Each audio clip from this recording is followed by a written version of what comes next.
Hey guys, if you need raw dog food anywhere in the United States, be sure to visit our friends over at texastripe.com.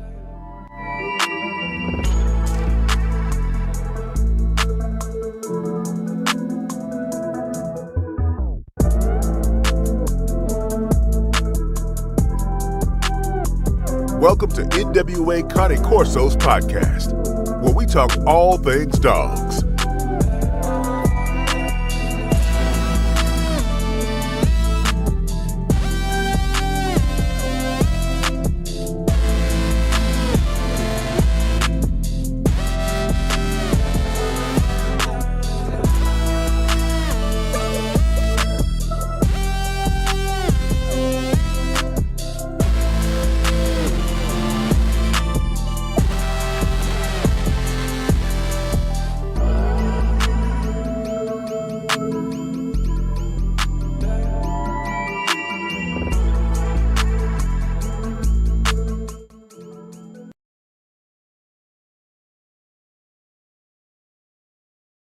What's going on, everybody? I just put that up right there. That's my boy Tim Kaufman over at the Connie Corso Enthusiasts on Facebook. Y'all join that Facebook group if you want to talk all things Connie Corsos. We welcome everybody back. If it's your first time here, this is the NWA Connie Corso Show. I am the host, Joe. We talk about everything dogs, from training to nutrition to types of dogs, behaviors, all that good stuff. And we kind of a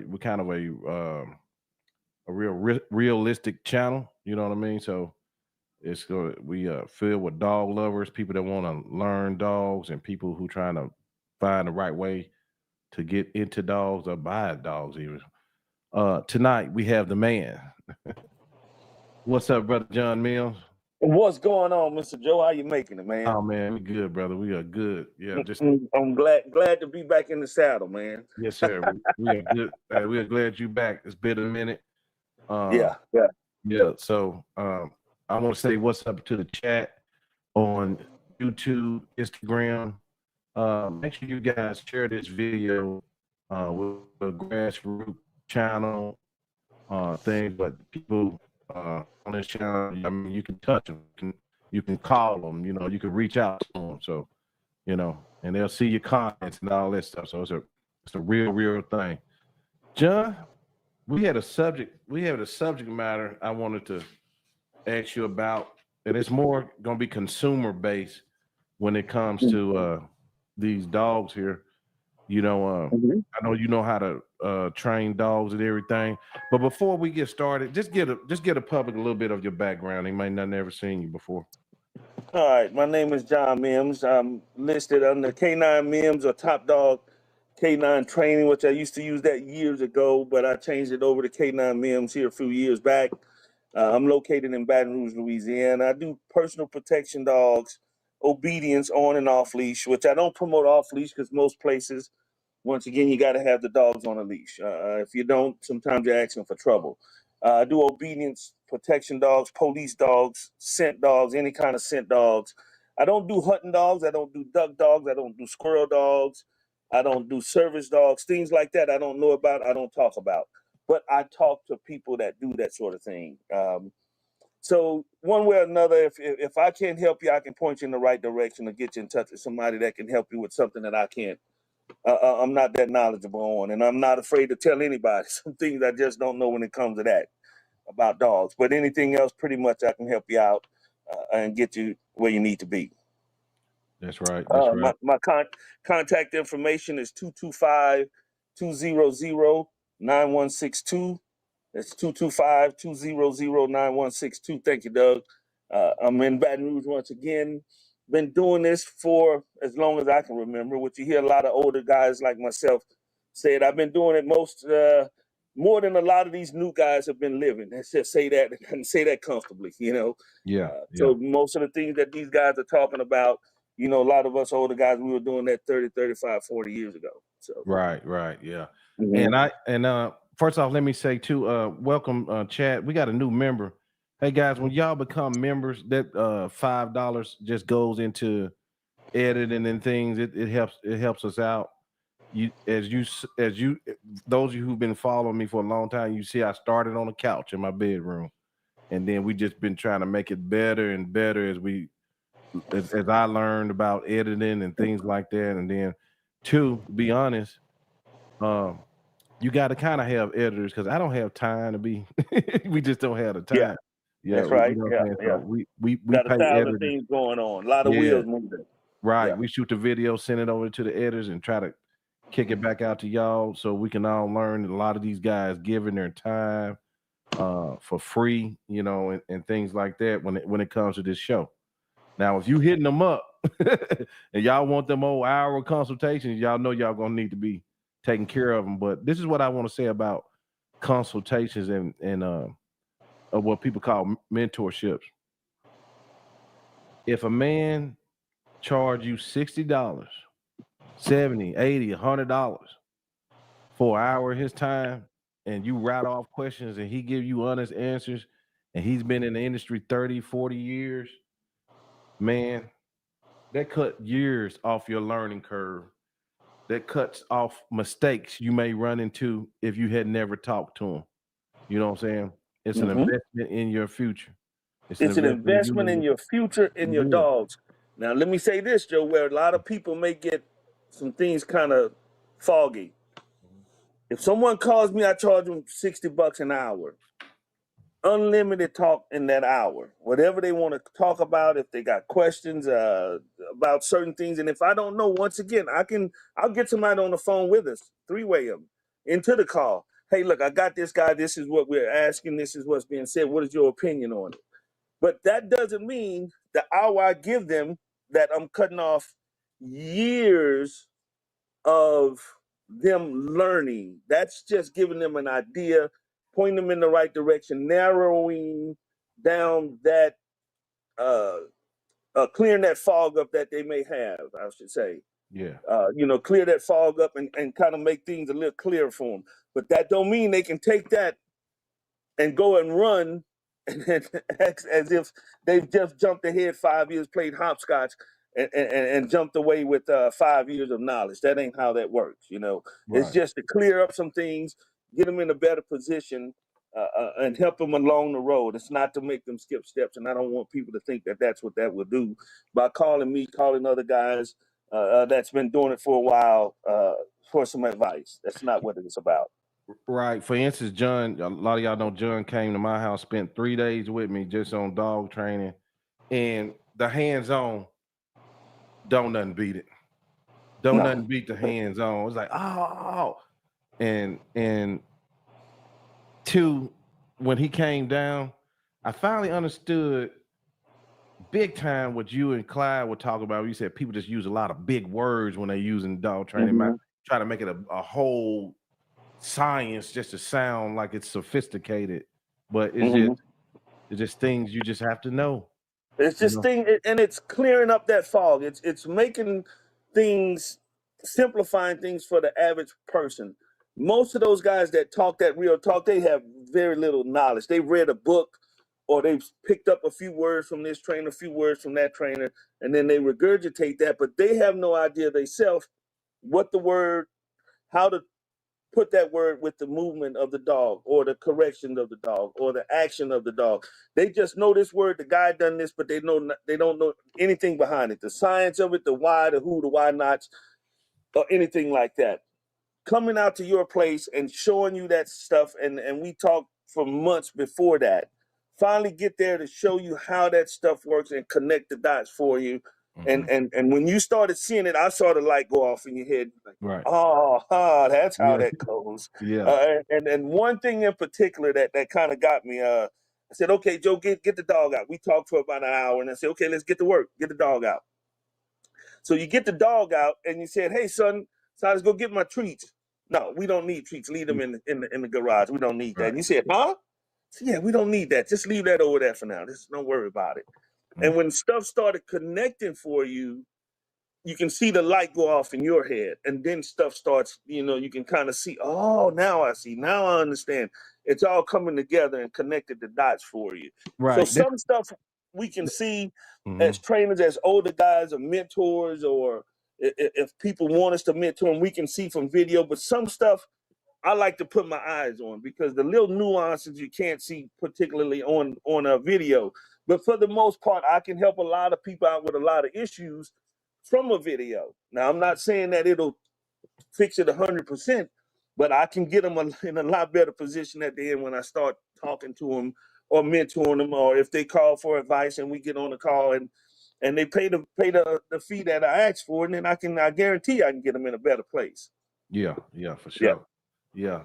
Well, tonight, guys, this gonna be a open-ended question. Open-ended question and answer things for Mr. Mims, but the main subject is a protection dog right for a family? Because I just had a couple questions about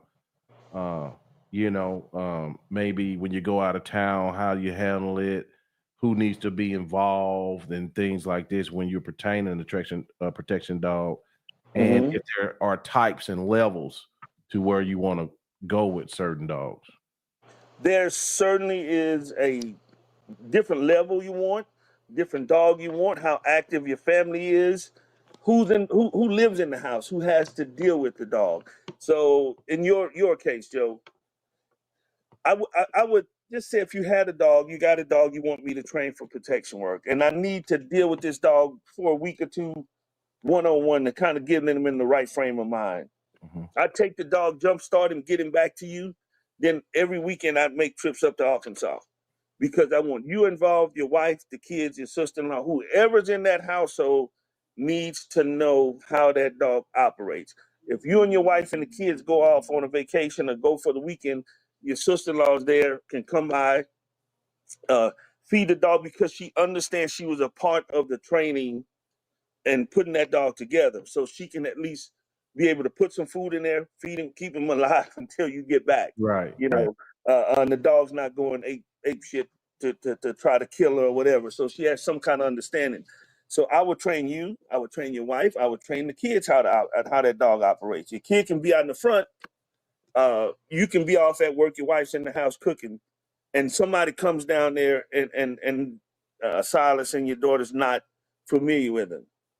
Call the dog over, put the dog on alert, and then the person knows from that point on, when Silas calls the dog to him and that dog listens and comes there and looks at him, oh, well, let me make this U-turn and Yeah, get he on gonna out know. of here. Yeah, let me go, because that dog listened to him a little bit too good. Right. Now, say that to say this for a lot of people. I've said this before, and I tell a lot of people this. Is a protection dog right for certain families? It depends on your level of comfortability, on buying a dog from somebody that's already trained, getting a dog that you have trained. If the dog is capable, if you have the dog, if I evaluate that dog and say, yeah, just don't have it. But I don't necessarily give up on a dog that easy. I said, let's just kind of, without any money going across the table, let's just kind of work it out and see, give it a couple of weeks and see how it goes. And then the dog may turn the corner, because sometimes they need stimulated a certain way in order for certain things to kick in. That's coming from a trainer that knows how to build a dog from the Yeah. ground level. Right. I don't need a dog at a level 5 in order to say, okay, well, Joe, he doesn't have it. But if he was here, I can take him and run with it. That's, to me, that's not Yeah. a full-fledged trainer. That full-fledged trainer can take them here and put them bricks together and just build and build and build and build and build. Nothing's wrong with that. If that's how some people live, that's a lot of trainers out there that do that. They do it for different reasons. Maybe they want to cut down on their time that they have the dog involved. They want to not waste time a lot of time. They just want to get them in and out. You know, um, if I'm jumping ahead, Joe, I may let me know. No, So no, go time, ahead. okay. So time frame on training protection dogs. The time frame, I've heard people say, it'll take a dog. A buddy of mine, real good friend of mine. I think I kind of got him running with protection dogs years ago, and he trains a dog 2 years. for protection training, for what he says is a protection dog. I respect that. That's what he does. That's his system, and it works for him. More power to him. I don't quite agree with 2 years. I've never agreed with 2 years. 2 years for some dogs, that's half of their life if you think about it. Yeah. That's a good chunk of their life training. And you know, I've heard some guys saying that in as less as 60 days they can train a protection dog. Well, that 60-day dog, that's if you get him at level 8. You only got 2 more levels to go to get him where he needs to be. You know, maybe to make him a protection dog or perpetrate to be a protection dog. A good protection dog depends on the dog, and it's not a blanket coverage. It depends on the dog. It can take anywhere from 3 months to 6 months, 9 months, 10 months. No more. I wouldn't stretch it out no more than a year. What am I doing if it takes me a year to train a dog for protection work? There's only so many scenarios he needs to know, depending on the person's lifestyle. Mm-hmm. You know, that's the first question I ask. Well, Joe, what kind of lifestyle you live? Doug, what kind of lifestyle you live? Clyde, what's your lifestyle? I need to know all of that so I know how to tailor the program, and I can give you an idea of the time. Well, Joe, it may take us 7 months to train if we train 2 times a week. You know, there are some trainers that say, 45 days, 60 days, where they got a lot of help. They'll take your dog out 2 or 3 days a week, and they'll force that stuff on that dog. And when you force that kind of work on a dog in 60 days, that dog's going to blow a gasket. I can guarantee somewhere down the line he's going to blow a gasket because you're pushing too much too fast. Mm-hmm. You know, and sometimes you can push a dog like that, and then you'll shut a dog down because you'll burn him out. It's just too much too fast. So is a protection dog right for a family? It depends on the husband, the wife, and the family and what they're looking for and what they're hoping to accomplish and the level of security that they want. You know, Right. For me, I tell people all the time, I think I've said it on this show, if you break in my house, Joe, and I come out of the bedroom and I show you a gun, 8 out of 10 people turn around and run out of the door. You know, they see a gun, they don't know if it's got bullets or not. They hauling ass. But what about those 2 someone guns said, you just got to shoot me? Well, I translate that over to a dog that's trained, fully trained, and some people that say, my dog will protect me without training. It's just in bullshit. Here's why. That's a big lie. Yeah. A big lie. Because when that guy says, you just got to shoot me, but the gun ain't got bullets. That's the dog that you're putting your life on the line, hoping that he'll protect you. And that guy said, well, shoot me then. And he just coming in. You know, but I want something that's going he cock locked and ready to rock. You hit that, you cross that threshold of that door, that's your ass. Right. You know, and my selling point, and I know somebody may steal this, and I won't call a name, but I know somebody is going to steal this. There's something that dog will do, Joe, that the police won't do. You have any idea? Just put you on the spot. You know what he'll do? Yeah, it's going to be the judge, jury, and executioner right there. Exactly. He's going to arrest them, try them, convict, and sentence them right there on the spot. Doesn't care who they know. Their dad can be the chief of police in that town. If they cross that line on your property, your dog takes care of business. That's how I like my dogs to be. The dogs that I train, that's the mindset that I go in. Now, I've gotten accused by some guys, that's the bad way of thinking, blah, blah, blah. Well, Mike Tyson used to say he tried to hit a guy in the nose and push his nose bone up in his brain. But that was the mentality of Mike Tyson. How many Mike Tysons are there in this world? Not many. So when I train a dog, I want to know that dog's going to take care of that family that I train that dog for. I want to know that my dog's here going to take care of my family if it came down to it. And that's just the way I think. You know, some people just don't like hearing certain things when it comes to dog training, Joe, and that's just kind of weird. Well, yeah, but you know, and then but the thing about it too, John, is man, the world is wicked. You don't have to be doing anything for people to mess with you. You don't have to.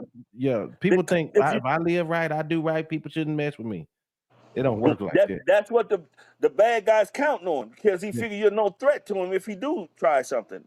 Right. You know, you're no threat to him, so you're easy target for that. You know, and that's the worst mistake The worst mistake that I want people to think, like the dogs, the video I sent you, you just sitting there talking, and I want a guy at to the last minute to know that my dogs are trained. Right. By the Right. time he realizes it's too late. Yeah. Yeah. You're too late. The dog should be trained to be so balanced and so calm that the person doesn't know, if you don't alert the dog, that that dog is trained in what he's capable of Mm-hmm. until it's too late for the bad guy. You know, that's how dogs are trained when they call them executive protection dogs. When you see the dogs on the airplanes, what's the magazine with the expensive cars, and they got to add a dog training company. They sell $100,000 dogs, Joe. $100,000, $200,000 dogs, and they got a big ad in that high end magazine that they sell these high end cars and all that shit. I don't And know. I don't know the magazine, but is the company Executive Protection Dog? I forget the name. executive protection dogs company, custom protection, something like that, or Yeah. whatever. But those dogs are so calm and so balanced when around people. But will they take care of business? Probably. Can they stand under pressure? Maybe. When somebody asks about one of my dogs that I trained, and they say, "Will that dog take care of business?" Yeah. How fast that response? Yeah, hell yeah. Yeah. Yeah. You go over there and see what happens. You're gonna come back missing something. Yeah. You know, He said protection dog sales is what it's called. What's up, Jamal? protection dog sales. That may be it. Yeah. Yeah. So those people, and if they got people that they cater to that's willing to pay that amount of money, more power to them. Let them have at it. Right. But is it it's just a selling pitch? Can that dog deal with a lot of pressure, take a lot of pressure? Probably not, because most of the time it's just a Schutzen dog that they put a little man work on. Did a lot of socialization with him, and that's about it. I've tested dogs that people paid 15 grand for, and I wouldn't feed him. Right. Just kind of what tickles that person's fancy that's looking for a particular dog. The way the trainer talks has a lot to do with training, with sales of protection dogs and protection training. How the person talks, how the trainer talks, how he comes across. How well he can finagle that computer to make things look good. Nowadays with AI, he can make all that stuff, all that stuff look good. Right. Right. Yeah. And John, you got one night I was just looking through your YouTube, and man, you don't train people dogs from all walks of lives. Yeah. They don't tell them who you done met. A lot of them, Joe, and I've gotten some important people. One of the richest families here in town, I trained a German Shepherd for him. I posted maybe a couple of videos of it, but halfway through training, all of a sudden the stuff started clicking for the dog, and I explained that to the wife before I went over. When I did the first initial evaluation, and said I may come 2 or 3 times. The dog it looked like he's stagnated. Then all of a sudden that light switch goes off. So it goes back to the statement I made earlier. Things had to be stimulated in that dog in order for him to say, okay, that's how this game is played.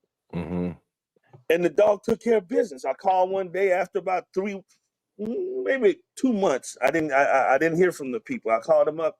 Hey, what's going on? Just doing a checkup. Oh, everything's fine, John. The dog.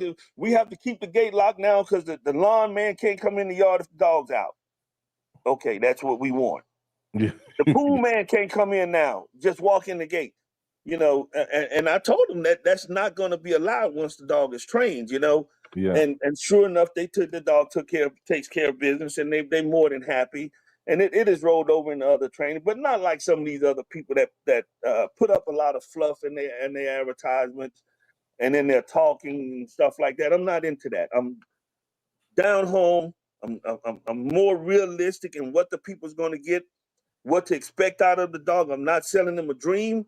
I'm selling them reality. Yeah, it's gonna be a serious dog from what you say. You know what I mean? It's gonna be a dog that's gonna take care of business. Yeah. So and can it be a light switch type dog that turns, when it's time to be off, it's off.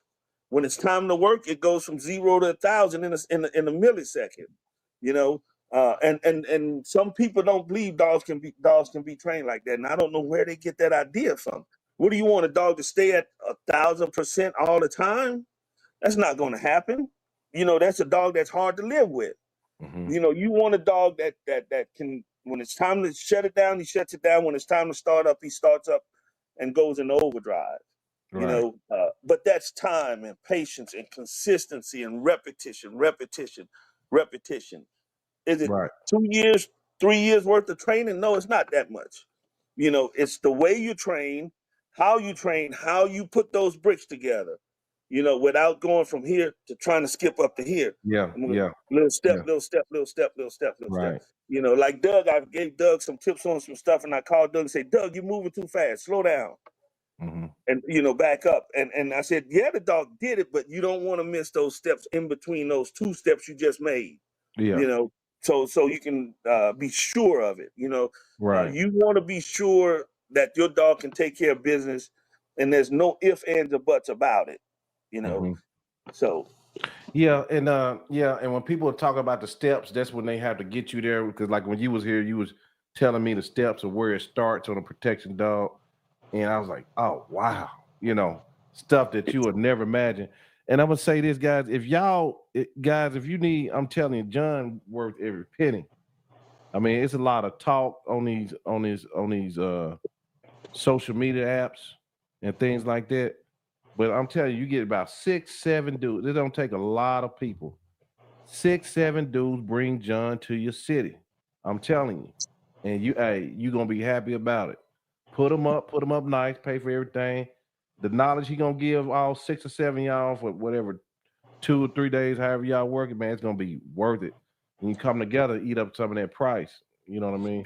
it'll be things that not pertaining to or not concerned. I'm not going to get out there with a curtain can, like the cans on strings, like the Yeah. sport guys do. Personal protection dogs, most people dogs will never see that unless they Yeah, take we them to don't a care. training field. They gonna get hit with Never a see that sort of jug. thing. Yeah. Yeah. Now, that guy walking down the street with a stick in his hand, and he keeps coming by my house, and I don't recognize him. And every time he comes by here, just as he gets out of view of my house, he looks back at my house. That's the guy I'm worried about with that stick in his hand. I'm not worried about a can curtain or what else? Some things they do, just or throwing the dog in the swimming pool and doing some of these other weird things that they do, real exaggerated with the training. That's all fine and then it shows that the dog willing to go through that stuff. But most of these guys aren't willing to go through that stuff. Throwing the dogs on a bite and throwing them up against the wall and holding the dog upside down. If I can pick your dog up and hold him upside down and he's biting me, and this must not be fit. He ain't doing no damage here if I got enough strength to pick him up and slam him up against a wall. That makes sense, Joe? Yeah, make a bunch of sense. Yeah. What sense does that make? If he's only trained to bite right here, it's the only place he's trained to bite. I just saw a video a couple of hours ago. Guy sitting there agitating the dog, and that dog, you can see that's the only place he's looking, right here, that pocket. But all this is available. All the dude's leg is sticking half a foot away from his mouth, and he won't touch his leg. Yeah, his other arm is available. Gouge his eyes out. Yeah. Now, the only thing stopped me from saying something about the video on the post. I'm thinking that was a sport dog that they were training. Yeah, if it's sports, yeah. So they're looking for that particular bite. Right. Well, I don't play the sport games. I don't train dogs for that. But the thing that gets me is when those sport guys said, oh, yeah, my dog can do protection work. Well, that's been proven a lot of times with a lot of dogs. There was a guy years ago, I think he was out of D.C. area, Maryland, somewhere named Sam. He tested a dog and he folds his arms up in the hallway at the school and he said, send your dog. The dog runs down, and because that pocket isn't present, the dog doesn't know what to do. The dog just runs around him, doesn't know what to do. Once he opens up the pocket, then the dog jumps in the pocket. They get him out, put him back down on the ground, and then he folds his arm up again. The dog doesn't know what to do. And he's telling them that this is a protection dog, that he can be a police dog. Mike Suttles tested a dog. exactly the same way. The dog, if he can't bite here, most of them don't know what to do. And these guys are saying that, oh, I got a sport dog that can do protection work. Well, what criminal on the street is going to open his arm and say, yeah, come on, bite me right here? I haven't seen any. The police officers I deal with, some of them been working dogs for 30 years. They've never had a bite where a guy opened his arm and said, come on, bite here. Most of the bites are like this, Joe. They covering their face up in the corner somewhere. They're trying to hide. So that dog needs to learn to bite everywhere, on the forearm, on the knee, on the face, on the ass, the crotch area, the back of your head, the back of your neck, the back of your back, your thighs, your butt, wherever he can get you, he needs to bite. Right. You know, right. These guys that teach dogs to stay in one spot and call them a protection dog, and I've posted that. I think we've talked about it the last time I was on, Joe. Why dogs bite and stay in one place when they bite. That's a legal issue, and I'm not going to give that out on here. A lot of people don't know, but that's a legal aspect of it. But when my life's on the line, to get down to it, and my dog has to defend me, I don't care where he bites the guy. I deal with this stuff after that, after my life is saved. Right. And let him, wherever he gets at this guy, let him deal with him. You know, and we'll deal with the repercussions later. So I got you. Hey, this is Doug. Got a question, and then we're gonna get off into them videos because I ain't gonna hold you here too long. Any special care, treatment, or precautions requirements after your dog is trained for protection? So if you call me Joe, this is one of the biggest hangups I've seen with some people about buying a dog that's already trained. You don't just pick the phone up one day and go call somebody and say, hey, I need a protection dog. And you don't check these people out. You don't, what they call that, vetting. And you just pick up and go buy a dog that day and take that dog home that same day and thinking that the dog is going to do this, and this. It doesn't work like that. You call people, call different people, go visit different people, get different feels for people. Who do you feel good with after you vetted this person and talked to them to see what they offer, what's the follow-up like, how many times you do a follow-up after the dog is sold, what's the transition period of transferring the dog over to me and my family. And you have to find that out. You just go pick a dog up and bring him home, you're asking for trouble. You're begging for trouble. I'll give you a prime example.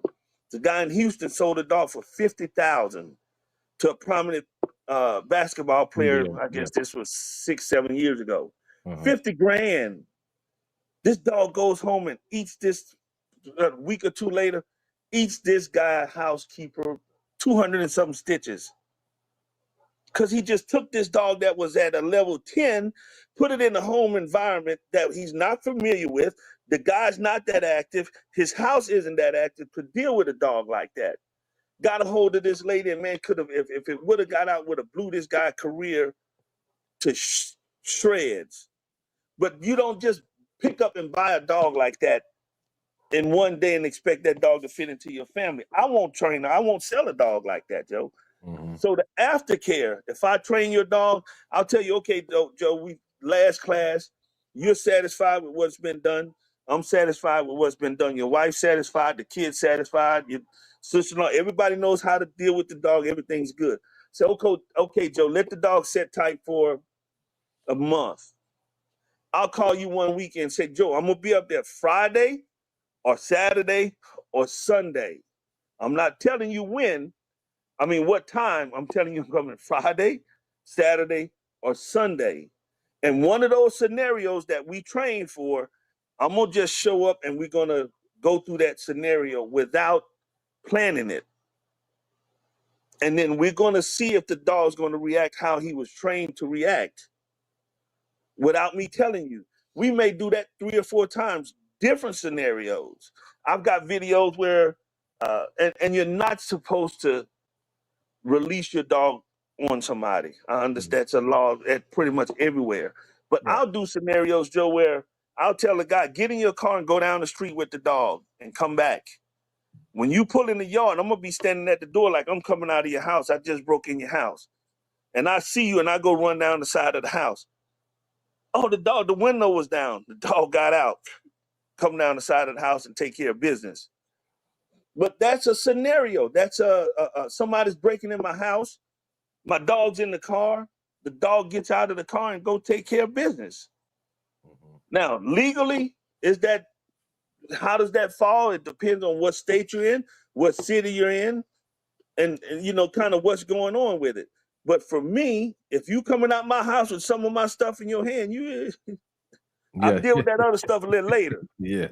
And some people just don't like to hear that when you're selling them protection dogs or protection training. But that's all a part of protection. It's just not to protect you, it's to protect you, your house, your family, and your property. Right. They came out my house. Most people got cameras nowadays. It's going to show. I can show that he was in my house taking my shit. Right. Right. Yeah. Now you take some of these teeth marks in your ass. In your ass. Yeah. Some people don't like to hear that, Joe, but it's the world we live in. But they'd rather hear some of the other stuff. Oh, well, yeah, my dog can do this, or the dog is good for this, and all that sort of stuff. And that's just not realistic, man. What's realistic is if that dog takes care of business. Right. On a day-to-day basis. Not all this exaggerated stuff that these people doing and they're selling. That's not it. Before we get to the videos, Joe, like some scent work, I'm a firm believer in the protection dog has to have some sort of scent work in that training. To me, it has to. Joe, your place. If you come home, just say you take the dog out to the park, one of those spring those water things we went past by. Right. You come home and you see a son of a gun running back in them woods and with a duffel bag out of your house. Yeah, you got to track him. I got to go find him, and the dog gonna take me to him.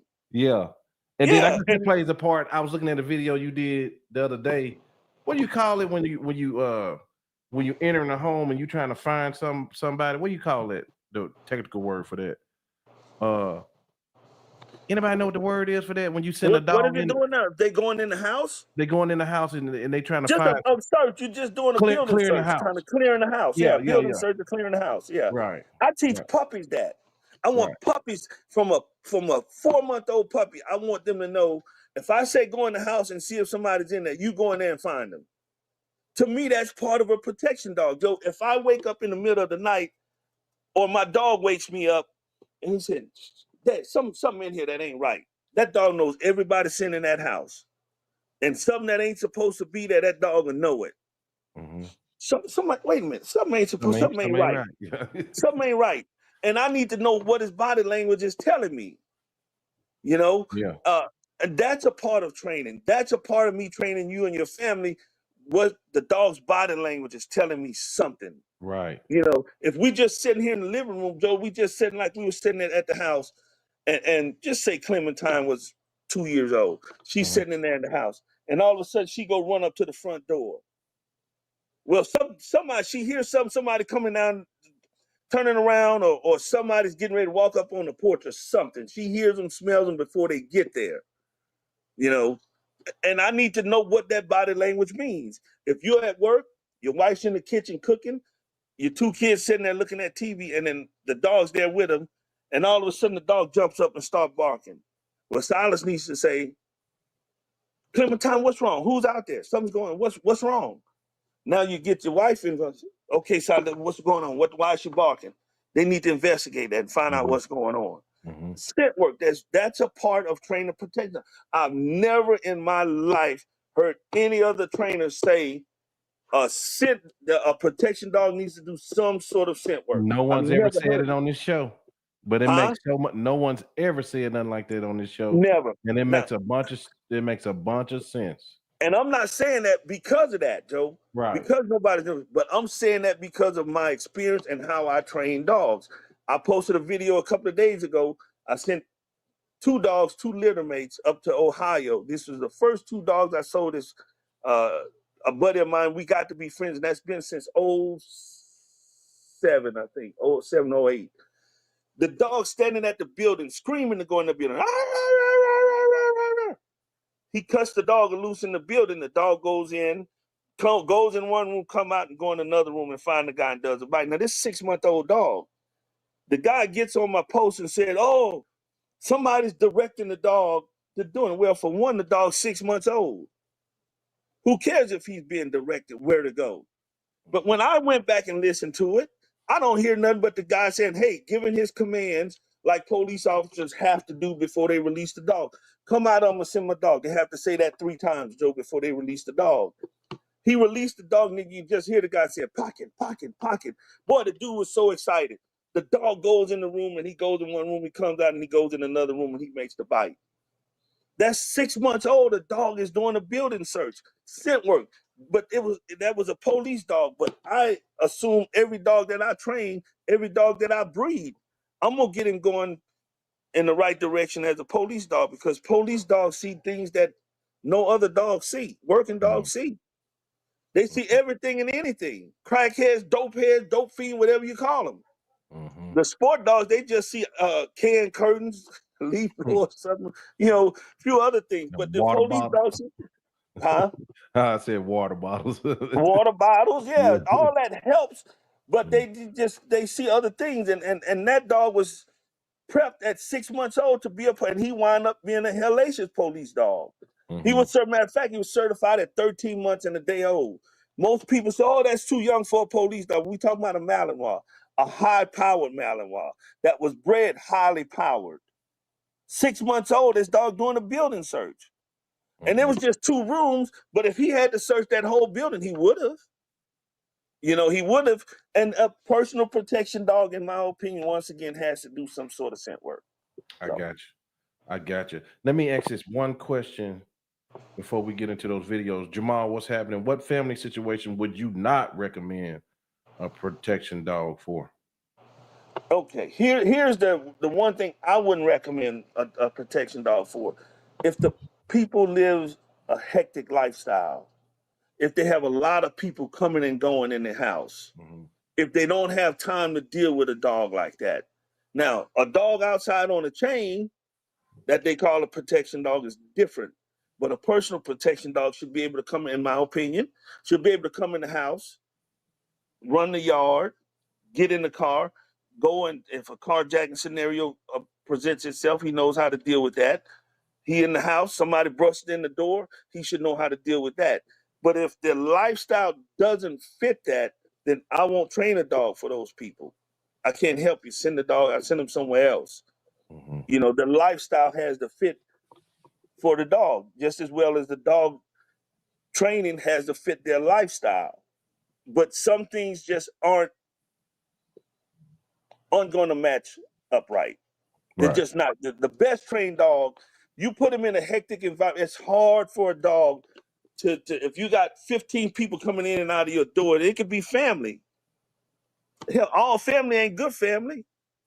But it's a lot to ask a dog to decipher that many people coming and going in those situations to make that decision. Because I train my dogs, situation tells them to bite.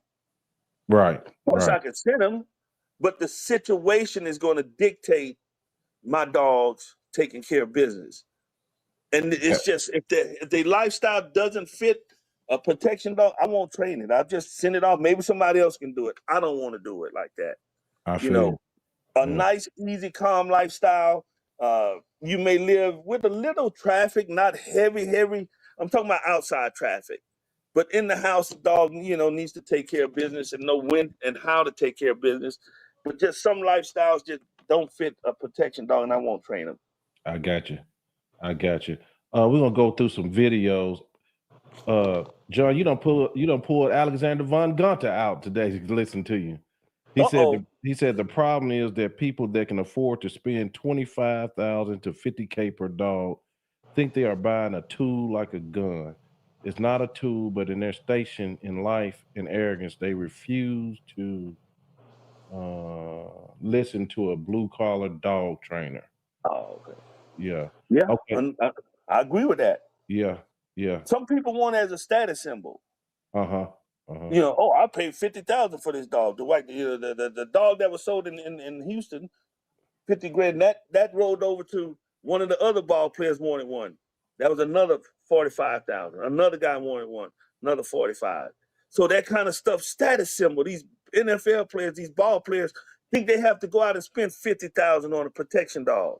Right. And half the times those dogs are just so amped up and geeked up, man, that they just, you know, they too much for those guys. And their life now, that's one of the guys, their lifestyle is real hectic. So they need a dog that can sway, has a large sway inside to it, you know, a real stable dog, but it you know, so much is too much at some point in time, you know. So Right. Yep. Let me John, this is a video. Do you want me to turn the sound up or you just want to talk over it? Well, you can let it roll and I'll talk over it. So Okay. this video, I think it was 12 years ago, 11 years ago. 13 years ago. 13 years ago. So here's a scenario where I trained this dog, and actually, Joe, can you pause it for a second? Yes, sir. All right, this dog eventually made its way to being on NCIS. That showed you NCIS. NCIS, yes, sir. He made 6 episodes of that show, Oh, NCIS New Orleans. Dang. But this is how the training starts. He later done, after that run on NCIS New Orleans, he did a show with Holly Berry. This same dog, this very dog right here. I trained this dog for this guy. His lifestyle changed. I got the dog, did a couple of things, some more work with the dog, and progressed the dog way farther than this. And sold it to a guy, and the guy did stunts and animal work for movies in New Orleans, and that's how the dog wound up down there in New Orleans on that show. Oh, nice. But this is the beginning stages of a personal protection dog. If you notice, you can go ahead and roll it, Joe. The dog is just sitting there and keeping his eye on me. Now I'm setting up, I got a hidden sleeve on. So there's a kind of a cue for the dog. He kind of knows something just ain't quite right, but he's stable enough to sit there. The owner, I'm not giving anything away. The owner's not giving anything away that something's going to happen, you know.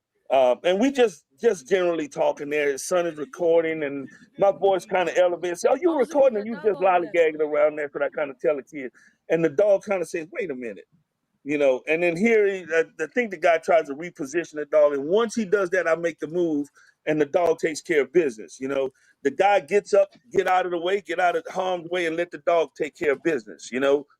And then we stop the video, he calls the dog out, and then, you know, that's one of the quick scenarios that we run through on a protection dog. If you remember, Joe, the first time we talked, I told you my personal dog, if I'm talking to somebody, and their voice raised and their voice gets elevated, my dog stands between me and the dog, but me and them. He'll actually get up and stand between us, and he'll never take his eye off the guy I'm talking to. Right. So that's where we were getting with that dog. I think that was the second or third time we ran that particular scenario with that dog. Not on that day, but on another day. We did a little more training after that, but that was some of the stages of how calm the dog should be. Just the positioning, how I was sitting at the edge of the chair. Some people talk like that. But once again, like I said, he could probably smell the material of that sleeve. He knew something wasn't quite right, but he has to hold that obedience. That obedience overrules everything. Overrules everything. He has to hold this sit is more important than that bite right now. Once he makes an aggressive move, now everything else, that changes now. But until it's needed, the bad guy doesn't know that this dog he just see a dog that's just sitting there. That's all that is. Okay. All right. You want to go through this next one? Yeah, let's run the next one up. Okay. Hey, chat. Let me go through the next one. I'm going to hold John maybe about 10 or 15 minutes, maybe 10 minutes for questioning because, you know, we got a lot of stuff to do. I know he's doing stuff. He got a honey-do list, he told me. about this long. Yeah, I've been getting caught up on mine too, boy. Hold on 1 second. Yeah. Okay. Bam. Okay, here we go. You see it, John? Yeah. Okay, so this video, if you can hold it for a second, I'll explain it, Joe. Okay, so this video is a guy. I didn't train this dog. He bought this dog trained, and I just kind of did a little tune-up work with him, kind of changed a couple of little things, made a couple of little movements on some stuff that he was doing before this scenario that we videoed.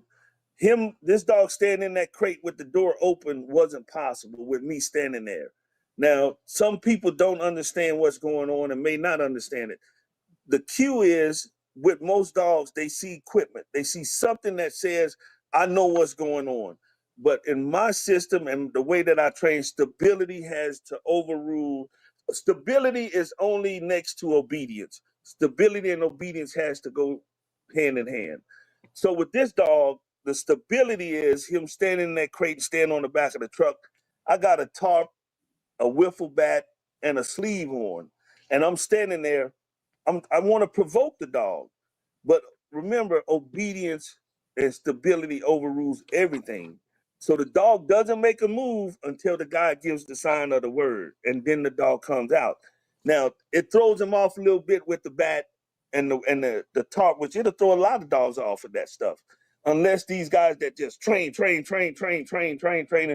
drill the shit out of a dog, that just kind of, that's what they do. Hey, more power to them. But this dog, being trained by somebody else, had a couple of little things we had to tweak, and we got him to where he needed to be. But that's what you'll see in this video. The cues are there for the dog to know what's going on, but the stability and the obedience is still there. You can roll it, Joe. Okay.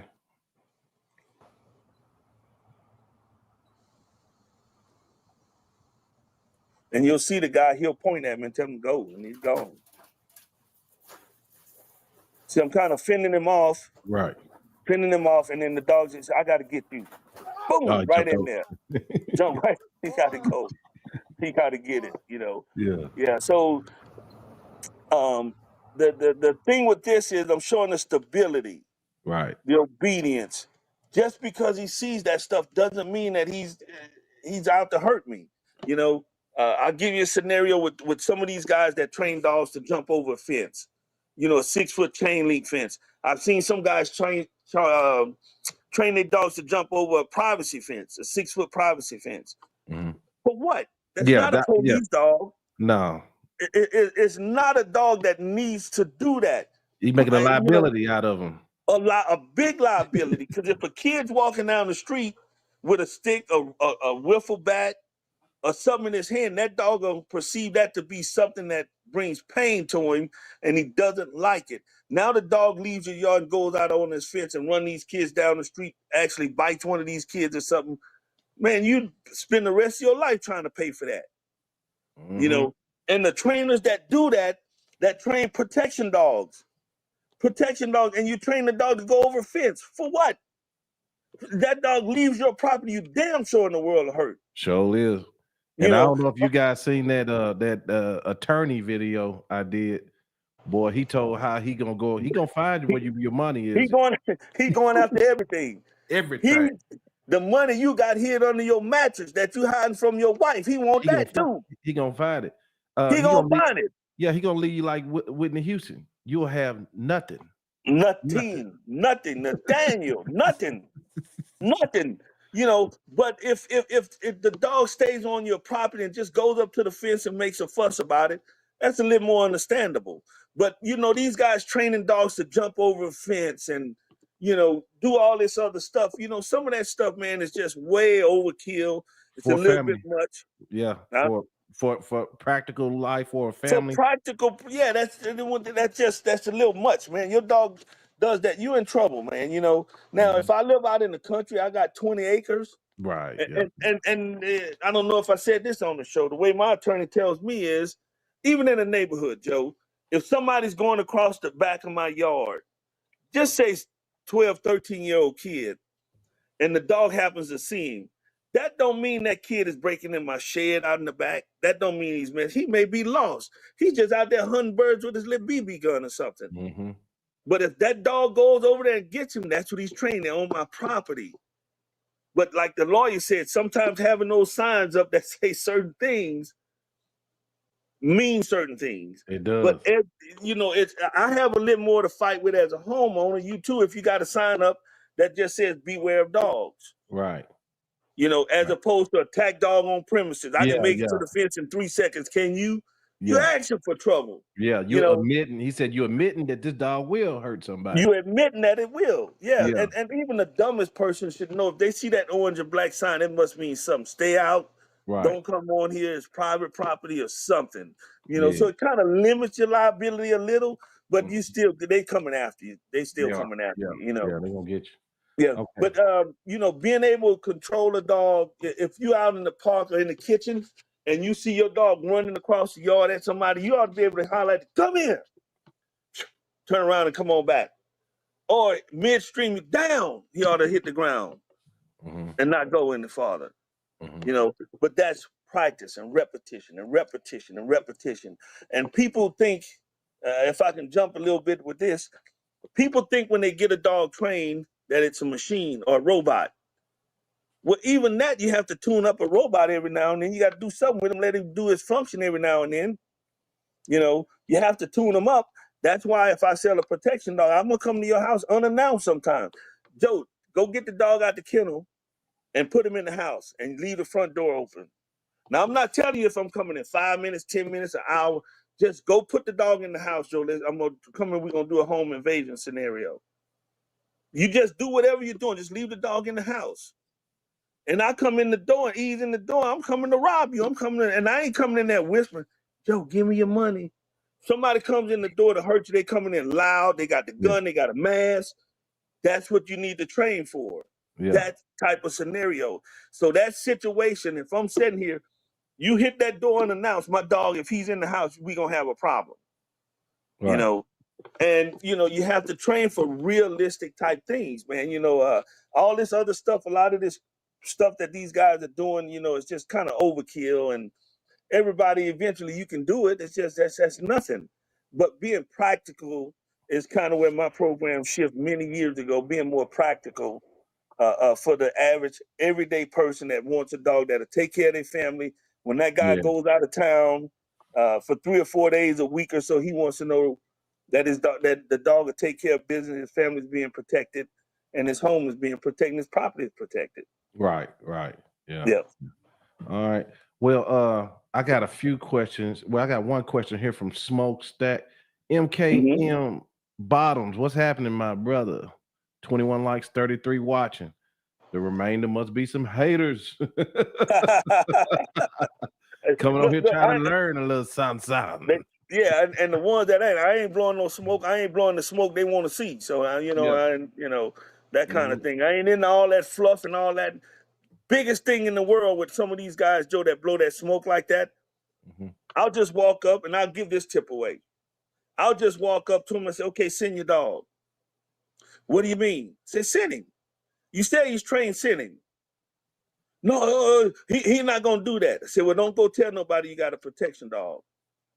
Your dog should bite, whether they sitting there, laying there, dead, whatever it is. If you say go, he should go. And no ifs, ands, or buts about that.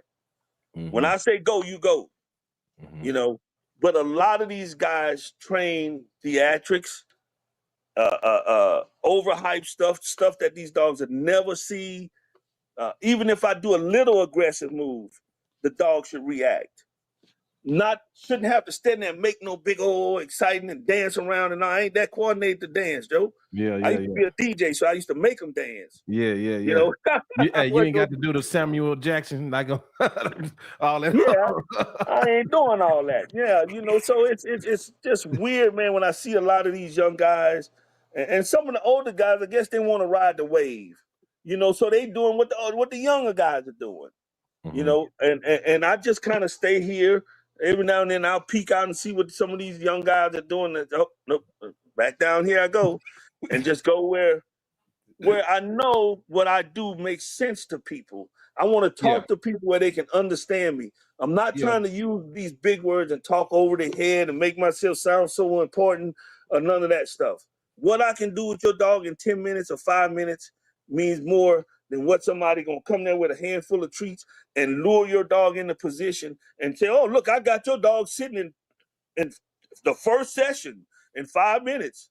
Take that treat away and try to do that. So that dog will look at you like, man, you don't get your goof ass out of here. Yeah. You know? That's just, they working for the treat, not for you.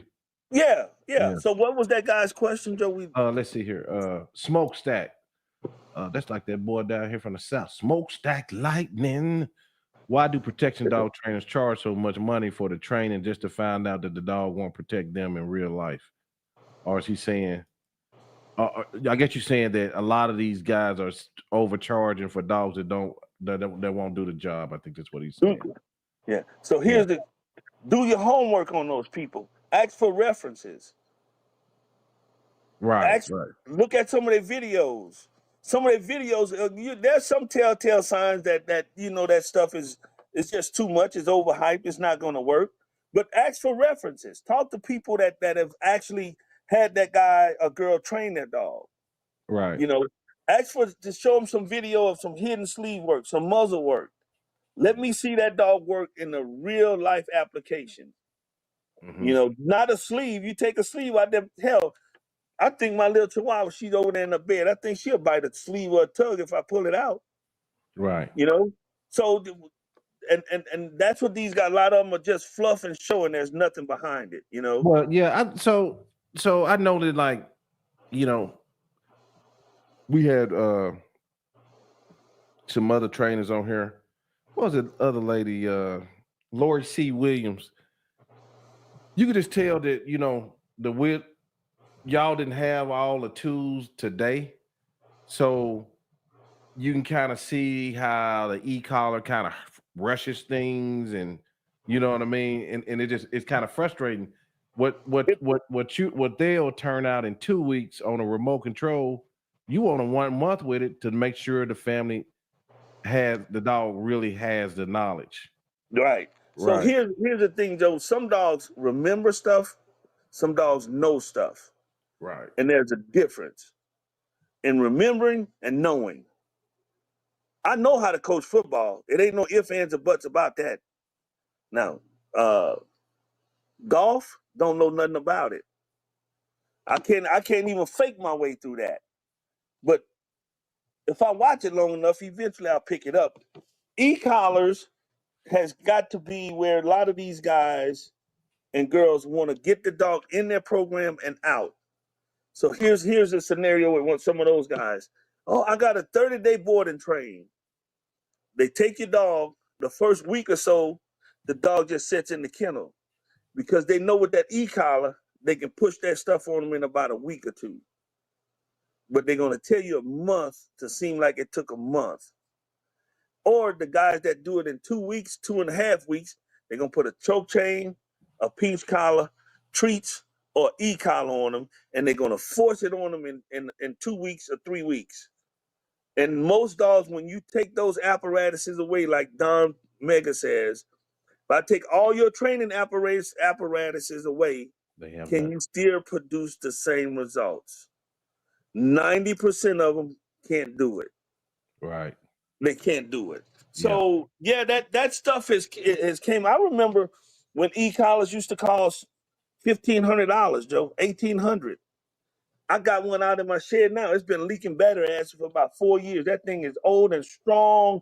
Man, I'm talking about you hit a dog with the high, and they didn't have a dial sitting on it. They had plugs. You put the low end, the medium, or the high. If you put the high in, it was just as strong at the dog if the dog was sitting in front of me as it was a mile away.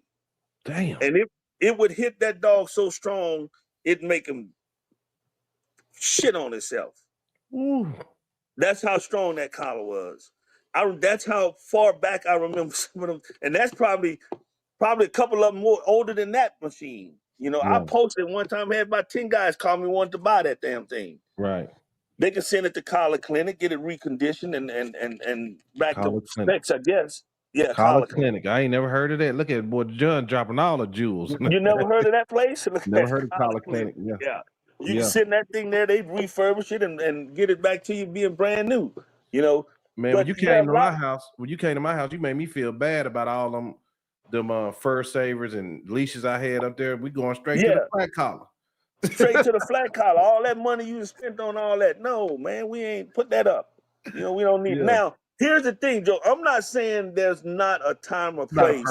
Right. I understand. For those things. A strong, hard dog, you need to equalize that pressure, that fight with those dogs. Because a little small lady, I've trained some ladies that weigh 110 pounds, they got a 140-pound Rottweiler, 120-pound Mhm. Rottweiler, 120-pound Corso. Shit, the dog weigh more than them. So there has to be something sometimes to equalize that. Right, You know, right. even with That's my true. techniques, you have to equalize it. I Right, tried right, my techniques till I just see, well, look, we need to step up a little bit. right. Then we go to the next step. But I tell you, the last thing I want to put on a dog is an e-collar. Yeah, It's the last thing I want to put on them. You yeah. know, I'm not saying there's not a time and place. I want everybody to understand that. But that's the last resort for me. Hey, Some man. people put that on their first 2 minutes of dealing with a dog. They put an e-collar on them, a pinch collar on them, or a choke chain. The very first time they see the dog, that's what they put on them. Yeah, it just, but you know, when you talk about being Practicality. Yeah, practicality, yeah, it still goes back to it. You, it's like a treat. I don't want to take treats everywhere I go. I don't want to take a remote control everywhere I go. And exactly. I plus don't, I definitely don't want no dang on dog that's a remote control dog that I done sent off for training and paid $15,000 for a remote control dog. For a remote control. So what are you paying? That I ask people, so what are you paying for? And one of the biggest guys that irritates me, boy, I get the red ass every time I think about him, that guy that used to be in Florida with that cane corso, that black cane corso, what's the dog's name? Starts with a, what that damn, don't you know the guy in Florida? The dog, the oldest, that is, something that damn, Oh, I think Thanos. you got American Seminole No, no, is it what it's called? American Standard. American American Standard Standard. Canine. Yeah, American Standard That guy Canine. Yeah. charges $20,000 for basic obedience. 20,000. So Joe, you got a deal for me coming up there. Yeah. But look, 20,000, and then he'll have the e-collar. Now they make them where you can put the thing around your finger to hit the button, the The transmitter. ring, yeah, like a little ring. The Like, ring. yeah. He'll have an e-collar on the dog, a choke chain, 2 pouches full of treats, and he's in a downtown area. I just saw a video the other day where he had 2 dogs. Some lady walks past him, and the dog's sitting there. See, my dog's not going to break. And then I guess not. You got a caterpillar stuck up his ass, and you want to charge somebody 20 grand for that? But you got to keep an e-collar on your dog for him not to move? Oh, it's not that I don't trust my dog. I don't trust them. Man, you charge somebody $20,000, you better be able to, that dog better be able to hold still and be stable. Stability. Obedience is job one. If I tell you to sit there and stay there, you sit there and stay there. Mm-hmm. That dog walks by, let him go ahead and go by. You're laying down. What's the problem with the dog walking past you? Well, you Even know if what? the dog take a step over there, he's not encroaching on the dog's space, but this guy charged $20,000. Now, the other problem I got with him, if one of his trainers that he trains a dog, he charges $10,000. What makes his training, because he trains a dog, what makes him more important that he charges $10,000 more than somebody that he trained to train your dog with an e-collar? You're going to send you home with an e-collar. You're going to send you home with a choke chain on the dog or a pinch collar on the dog, and you pay $20,000 for that. And then I tell somebody for obedience training, if I tell them $2 grand, $2,500, they have a heart attack. They got Oh, you trying to kill me? Oh, you robbing me? No, this joker out here in Florida robbed me. And last I heard, he had a 4-month waiting list. damn. You know, come on, man. Where did they get off with this, man? I don't understand that. And then he's going to push this stuff about, oh, we going downtown. Oh, we doing work like this. Oh, we doing environmental work. Environmental, where you can take an elephant and walk him through the circus with what they have on his leg so he know he's restrained some kind of way. Yeah. If you make an e-collar big enough, you take the elephant and walk him through anything. Or you take the elephant walking down the street and got lions sitting on both sides of the street. And you put e-collars on them lions. Them lions ain't moving because they know they're going to get their ass hit with that collar. Yeah. That ain't what I'm about. Right. You know, Yeah. that's not what I'm about. But 20 grand. 20 grand for basic obedience. 30 days. Then too, like, I mean, it kind of like, you know, it's harder to train the traditional style where the dog, it's more work. It's more work. Everybody don't want to put in the work. Now, some people going to say, oh, you hating on the guy. No, I'm not hating on the guy. I'm being realistic and trying to educate people. The same training that guy's going to give you without forcing the dog to do it, without burning his neck up to do it, without choke chaining the hell out of him to do it. There are other trainers such as myself, Clyde, other people that can do the same thing far better without putting all that stress on your dog and hurting Within your dog. minutes, too. Within minutes. Within minutes. Yeah. Within minutes, without hurting your dog and causing issues with your dog. I'm gonna die believing this, Joe, and I got to tell this story right quick. I had an NFL player call me a couple of years ago. He played for San Francisco 49ers. Wanted to buy a German Shepherd I had. He started talking to one of the biggest trainers out in California. I don't even want to say his name on here, but he critiques a lot of other people's videos. Oh, if your dog doing that's bullshit. Blah, blah, blah, blah, blah, blah, blah. But he got an e-collar on his dog. But he talking about what other people's dogs shouldn't do. So the guy decided after talking to me, and we talked, and oh man, I'm gonna get the dog this weekend. I'm gonna see you some money. I haven't got the money yet. That was 8-9 years ago. God, dog. I think it was. Yeah. He bought the dog from this guy out in San Francisco, and the guy kept the dog to do some more training. Guy calls him up, and the dog died. I said, what happened? I said, who had the dog? He told me who was training the dog. And this thing. I said, man, he best him up with that e-collar. Now, here's the part that I think I'm gonna die believing. I think too much of that e-collar throws a dog's electrical signal off a little bit. You was talking about that the other day. Yeah. And I just think that too much of it with this particular dog that guy had for him, I think it trips something and push the dog in a what do you call it, a bad rhythm, heart rhythm or something. Right. Yeah. You know. Yeah. And I think that's, and the guy, oh man, and he crawfished up. He didn't want to say too much about it and all that stuff. And I just fed out. I said, that's what you get. I told him that's what you get for buying that and going and falling for it, because the guy has a big following, because he trains a lot of football players, because he trains a lot of basketball players' dogs. I understand all that. He has a good marketing plan. Yeah. I need to work on my marketing plan. But when I think about it, Joe, I'm trying to step it. I just ordered me a cordless mic. I ordered me a tripod. I'm trying to get like Joe. But you know, hey, I'm getting there. I'm just slow. Well, you have to you got to step up. Even us having this conversation right now, there's several of them looking mad. You know, they just like they try to do me. Oh, we're gonna shut him up. You know, because most of them don't know nothing, and then. And when you got guys like you with a bunch of experience, you kind of expose a lot of things. It's not that we worried about them, but we just over here talking in our own little lane. And but they watching and they try to put pressure on trying to. Yeah, they can put pressure. They can say what they want to say.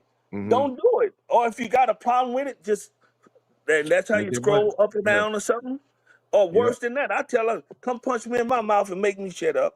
Oh yeah. I'm old school. I'm older, but I still got to live fighting. Come hit me in my mouth and shut me up. Right. That's how we roll down here in Louisiana. Yeah. You know?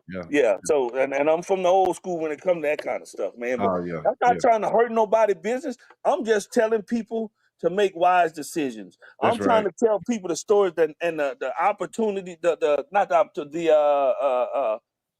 difference that they can pick from, the opportunity they had to pick from. You don't have to deal with a certain trainer. There's a guy with the e-collars. I think does wonders with the e-collars. But his wife was at a competition many years ago and told you can't work the dog, can't compete with that e-collar on.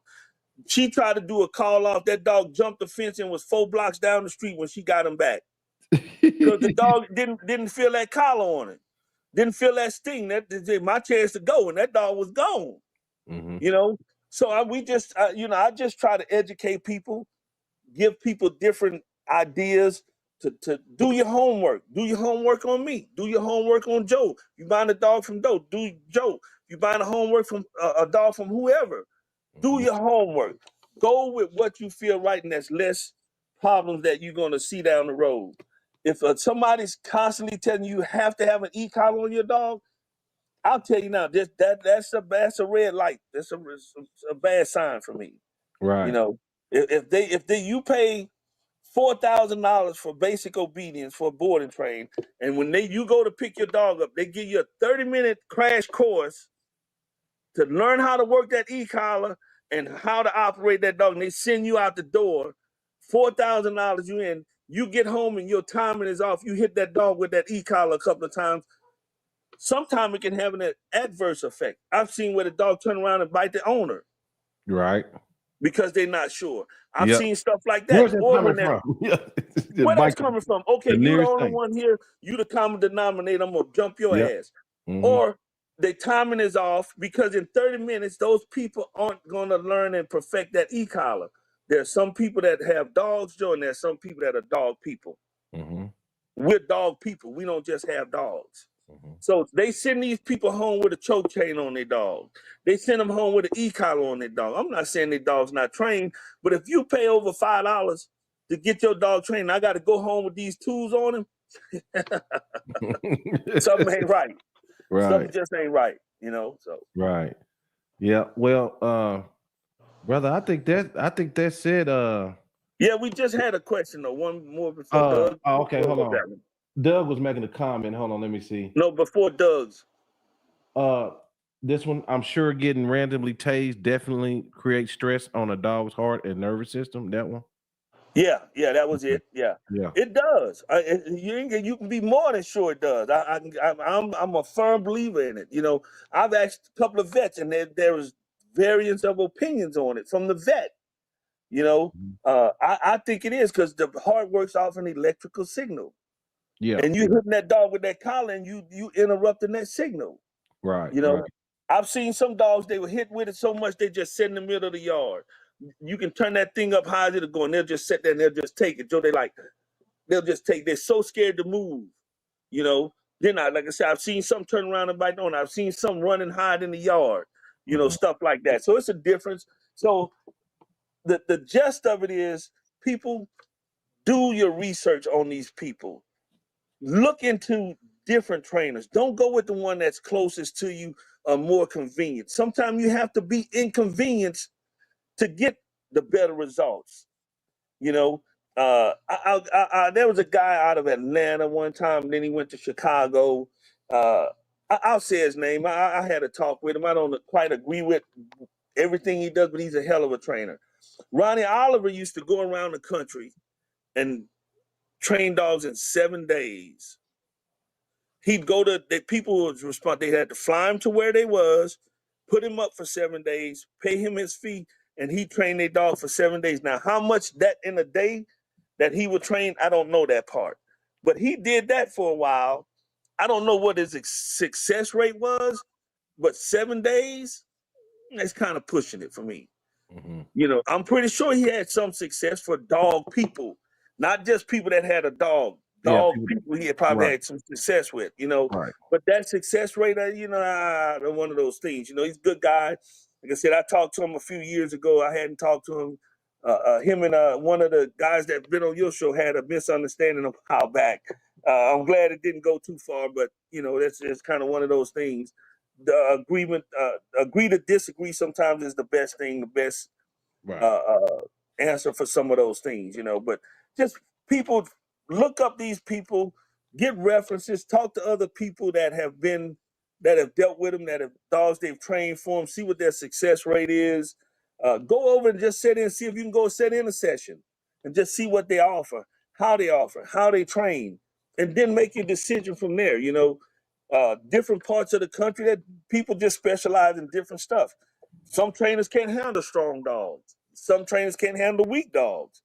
You know, they used to dog that'll kind of push back against them a little bit. You know, so it's different people that different things. All dogs are different. You can't throw a blanket coverage on all dogs and say, oh, all dogs can do this. All Rottweilers act like this. All Corsos act like this. All Pressers act like this. No, that's not. I'm a firm believer in that. If I correct the dog, doesn't matter per se. It doesn't matter what he does. If I correct him every time he gets out of line, something that he won't do, eventually he won't do that. Yeah. Oh my God. You just remind me of something I be hearing about. I'm sorry, Connie Corso people, but I be hearing people talking about Connie Corso specific dog trainers. Man, get the fuck out of here. What? They say specific. What's so specific Connie about it? Corso specific dog trainers. I had a guy tell me, he jumped me Yeah. because I was taking a dog out of the crate one day Oh, that ain't how you do. You got to reach in there and grab it. First, I don't know that dog like that. Yeah. I'll wait for him. I'll wait till I can grab that leash, and then I'll get him out on my time, not on your time to satisfy you, because you're not here. You don't know the dog. You don't see anything. You just see a dog in the back of the crate. Right. Oh, I've been training corsos for however many years. Hey, brother, I understand that, Yeah. but let me take care of what I take care. Just follow the videos. That's what I told him. Just follow the videos. You know, I said, and just watch the progression. That dog went, Joe, from trying to walk, not walking, laying down on the grass. I tried to walk him by my neighbors with the kids out, and that dog freaked out. Just almost wouldn't do it. Was it that And black dog? that black dog. Yeah. And when yeah. I took the dog home, hell, I didn't even take a leash with me. I put a collar on. We going around the corner, do some training, come on back, and walk past them kids and the cars that he was scared of and all that. But me reaching in there that first day I got out and take a chance to get bit for what? Who am I trying to prove something to? Right. Like Bernie Mac, what am I trying to prove here? Right. In my Bernie Mac voice, what am I trying to prove here? Nothing. But yeah, a cane Corso specialty train. Where you the fuck out of here, man? The dog is a dog, man. You look at a dog and Corso, Presser, Feeler, any dog. If you take that dog and you get him young enough and you put that dog in a system, something that's structured, a structured system is what's going to train that dog. Now, if you take a cattle dog, Australian Shepherd, of course, you bring them in the house, you can get away with a little bit. But that genetics in that dog is so strong, you're gonna have problems with that dog. Trying to keep him in the house and not gather stuff up here. You might go get all your wife's slippers or shoes and put them all in the middle of the floor or something eventually. Right. But right. A Corso, the Shepherds, all these other dogs, for the most part, if you are training that dog and you're consistent and repetitious, consistency, repetition, just doing it over and over and over and over. You don't have to be a cane Corso training specialist. Get the fuck out of here, man. That's about the most asinine thing I ever heard in my life. Any dog they say that's a specialty. Well, if that's the case, Doug, Joe, I've been breeding Malinois 28 years. Malinois, 28 years. When I started breeding Mals, the only people here where I live that knew what Malinois was law enforcement guys, people that just got out of the military. There's two older trainers that's in Lafayette or down by Lafayette, about an hour and 15 minutes away. They've been training dogs for 50 plus years. Of course they knew. But when I started breeding them, that nobody knew what they was. Right. And then when all of a sudden now all these different guys around, there's so many people that's breeding Malinois now, and eventually I'll talk to him or man, I talked to one guy the other day. Oh, I got a dog off of this. I said, yeah, that dog came off of this. Well, how do you know that? I said, dude, I've been doing this 20 years. You don't think I know? Now I'm not saying I'm no one all say all, but around here where I live in this state of Louisiana, when it comes to Malinois, and I'm talking about some of these people that got training clubs, training facilities, all of that stuff, they didn't have males 28 years ago because I couldn't find them with them.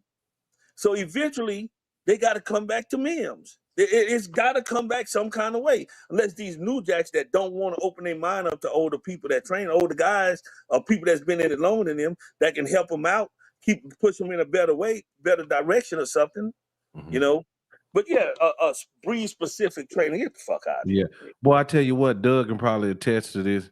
If we did a reaction, we'd never do that, but we could just go through, I don't care what video y'all pull up of any of y'all heroes and have Doug just not Doug, John walk us through those videos, boy. You wouldn't believe all the stuff you'll see. Oh man, come on. Yeah, but this is a crazy world, man, the dog world. And it's only going to get crazier because you got these young guys that come in, they got bright ideas, and hey, I'm all for that. If that's what floats their boat, more power to them. But at the end of the day, who are you targeting? If you're targeting sport dog people, more power to you. You're targeting just everyday people, which I think that's where the industry is shifting for the majority of it, just the average everyday person. Me, you, and Doug, and then Doug said we got some new guy that wanted to do scent work with his schnauzer. That's just another avenue that we got for Jamal, dogs. yeah. Yeah. Jamal, it's I like just that another sound. avenue to get your dogs in. I wish I can get 50 people into it and start where we can get off into the dog scent world to Hmm. start doing scent work. You know, I did a scent video the other day. I cut a piece of fingernail off I saw and that. hit it on the fence. I never tried that. I saw that video online. Say, shit, I'm going to try that. And my dog went out and did it. And I've learned a lot of things like that, similar to that. I see something, and if it piques my interest, I'm going to go right away. I'm going to go get my dog, and I'm going to try that. And that Right. dog found a piece of fingernail. I washed my hands before I walked out the door to go do that. Yeah. I cut that fingernail, stuck it on the fence. I come home, got the dog, and took him out there. And the only reason I walked close to where that was because the video was going 10 minutes. I don't know what the cutoff on some of these platforms is. Right. But I don't want people to look at, they get 6 minutes in and the dog's still working, but the people, they kind of tired of looking at it. You know, Yeah. Yeah. Yeah. some of them might Everything skip got to be ahead quick. to the end part, but that's not the fun part. The fun part is him looking for it. And That's that big right. old baseball field, that had to be probably 5 acres, Joe, out there with that particular Yeah. When you field. train that. Yeah. He'll search that whole field Yeah. without me giving him a whole lot of direction. If I'm tired and I see, like I said, where it's getting, say, come on over here, boy, go over this way. You know, let's go look over here. But I'm not going close enough to it. I'm just saying, let's cut this down a little bit, you know. But I wish I can get a lot of more people, man. Wish we can get a lot more people involved in scent work and it make a game. I got a scent group on Facebook. Well, I think it's yeah, I on wish we knew what that scent group was. What four is it? or five. I think it's called, I don't know. I'm gonna have to I'm gonna have to send it to Doug so he can go back and redo Yeah, it. we'll But put it in the comments because my next, my litter I'm waiting on to do. I'm gonna be holding some puppies back, so I'm going all the way from the ground up with them. yeah, and So, it's stem work. It gives the dog something else to do to occupy their mind. It makes you feel good about doing it. And like I told you, if Silas can go out, tell his sister go hide, and then Clementine go and run and find him.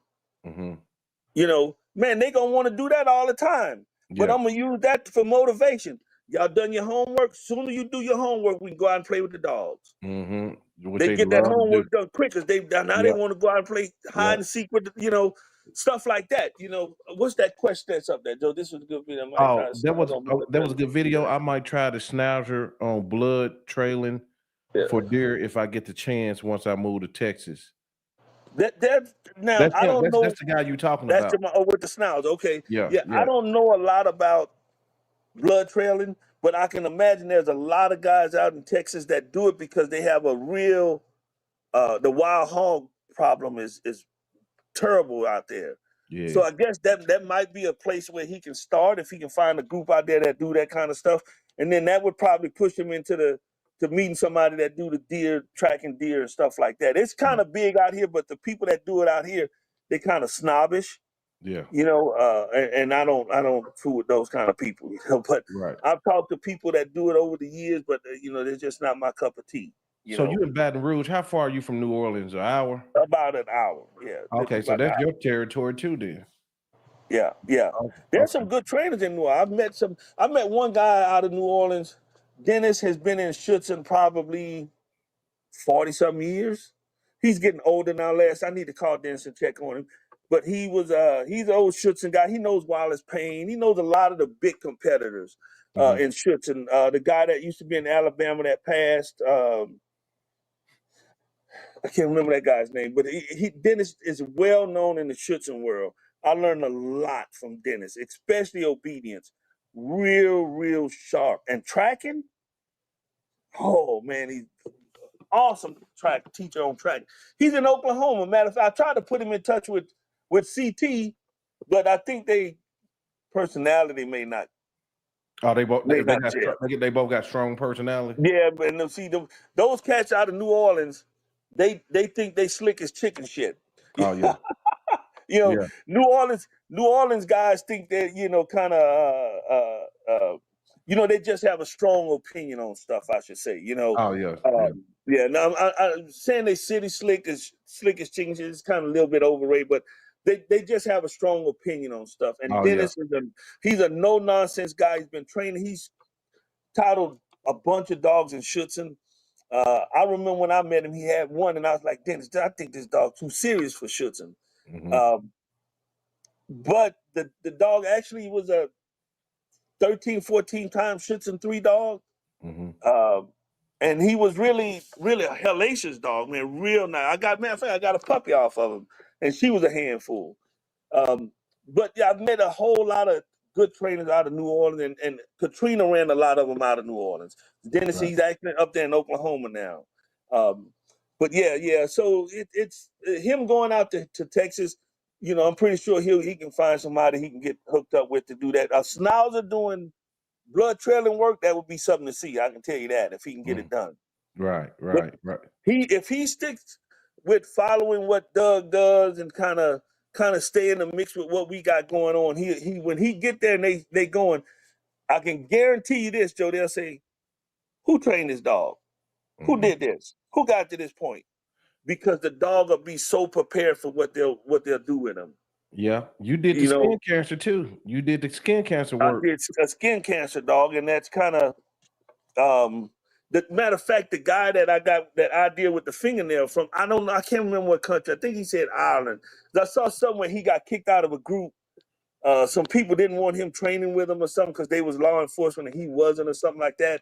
And he's trying to get off into it, but he's going about it kind of a different way. With, I guess it may be mandatory that they do it over there. He's trying to get some government funding to fund it and stuff like that. I just happen to have some good friends where I was able to go about it another way and got it done. But it's a lot of stuff, Joe. I don't pat myself on the back that often, but some stuff I do just because I don't follow the narratives. Your accomplishments are your accomplishments. Sorry, y'all. Right. I can't talk tonight. Yeah. And I don't, I don't follow the narrative of what a lot of people say, or how scent work should be started, or how bite work should be started, about any kind of training, because I've always been a rebel when it comes to that sort of thing. I've always been hard to dictate things to. And I went out and I've trained it and I've formulated a system that works for me. And I can get it across to the dogs easy. It's easy for me to get my system over to the dogs. It doesn't matter with a lot of dogs. And I've done it with different kind of dogs, different breeds of dogs that's not known for doing scent work. I got a Corso here. I got from a litter from a guy, and I got her doing scent work. Man, she'll walk 10 cars looking for odor, for a specific odor. Corsos aren't known for that, but I did it. But somebody will see a video and say, "Oh, that dog is this." Well, what about the other 10 videos what you just saw doing scent work? You ain't got nothing to say about that. But you see one little thing, you get your goofy, boy, that just eats, boy, that just, Right. that drives me crazy, man. But and then some people they'll try to wrap that hate up in a compliment, or, "Oh, brother, I'm just trying to help you." No, you ain't trying to help me. I put my videos up and I put it online, so it's open to everybody's interpretation.